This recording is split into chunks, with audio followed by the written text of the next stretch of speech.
Good afternoon, ladies and gentlemen. First of all, I would like to thank the Taiwan Society of Health System Pharmacists for inviting us, the delegate from Nepal, to come here and present the leprosy status in respect to 6 priority area of the Bangkok Declaration. Before I go on further, I would like to also introduce my team member, colleague, Mrs. Prajani Shrestha. So she is director in the Bureau of Standards under the Ministry of Industry, and is responsible for accreditation and proficiency testing. So together, so on behalf of the Nepali team, I would like to go ahead with the presentation. The content of the presentation. So I would like to give a very brief scenario about the context in which we are talking about the GPP and the policy frameworks, guidelines, and the implementation plans that we have in place, and then the activities or the progress that we have made in respect to the 6 priorities. The Nepalese pharmaceutical activity started as early as 1972. So there was it started with the establishment of a drug company, government drug company. Before now, because we have a transition in political system, so all royals are been removed or converted to the other names. So now Nepal Drug Limited.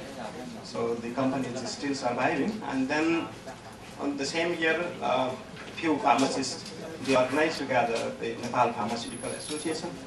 And then in 1978, with the help of these people, the Drug Act was promulgated. And then in 1979, the Drug Regulatory Authority was established. And then National Health Policy came in 1995, in which National Drug Policy was a part of it. And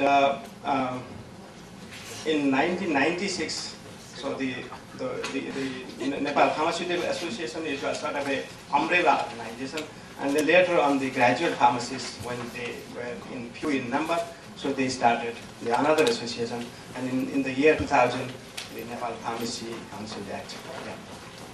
Yeah. So the market, the pharmaceutical market is 12 billion Nepali rupees, which is equivalent to 185 million US. Of this, about 10% is from the public sector, and the rest is from the private sector or the NGO. So currently there are 250 companies, pharmaceutical manufacturing companies, of which 40 is from the domestic, and the rest, about 210 from other countries, neighboring countries, particularly India, Bangladesh, and other countries. The total product that have been registered is 7,000. The retail units are 10,000, and the wholesale units are 2,000. Because the country is sort of, it ranges from different terrain. So for each terrain, so they tend to have sort of the distribution system. So regarding manpower, pharmacy education is a very, very recent phenomenon. So the B Pharmacy College started 10 years ago. So currently there are 4 universities producing bachelor in pharmacy, 4-year course after senior high school.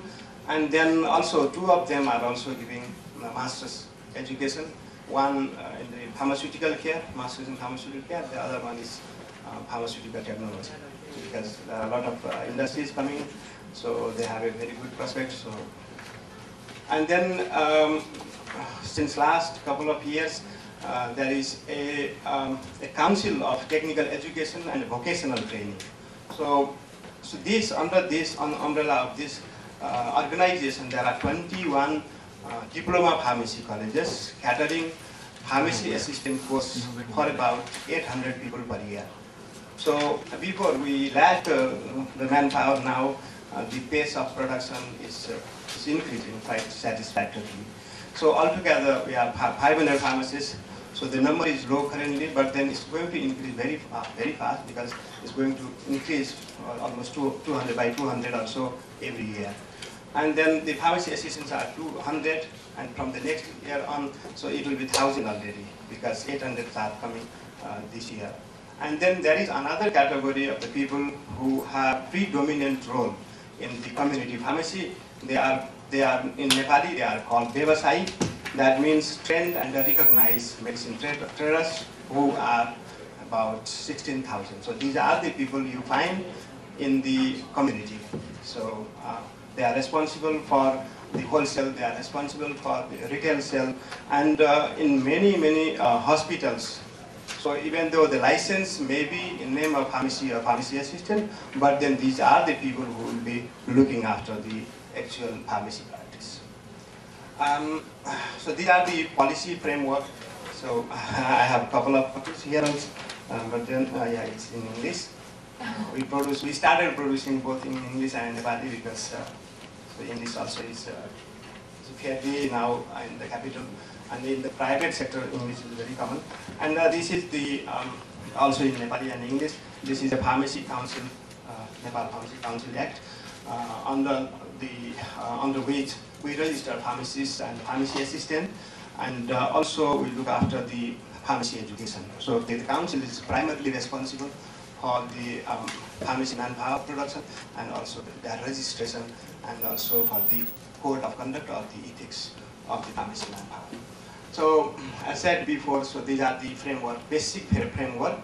So all these first, second, and the last one are all documented. These are the legislation sort of approved by the government or approved by the parliament.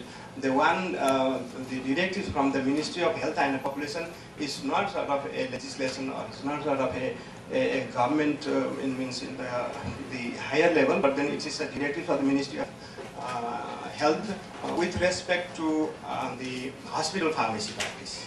So hospital pharmacy, because we don't have sort of a pharmacy care and structure for pharmacy care and service. So so far all the pharmacists are either engaged in the production or in the teaching. Hardly 10 people are engaged in the community or the hospital setup. So, but then the trend is encouraging. After we run some show on the GPP. These are the directives given by the ministry. So since there was nothing, so even these directives were appreciated by the pharmacy communities a lot, because otherwise the whole national health policy, drug policy and all were remaining silent with respect to hospital pharmacy. So with these, at least something is happening. So pharmacy service needs to be available 24 hours in a hospital. So if it is a hospital, there has to be. And then pharmacy assistant for hospital up to 25 beds, supervision for pharmacists for a hospital up to 25 to 100 beds.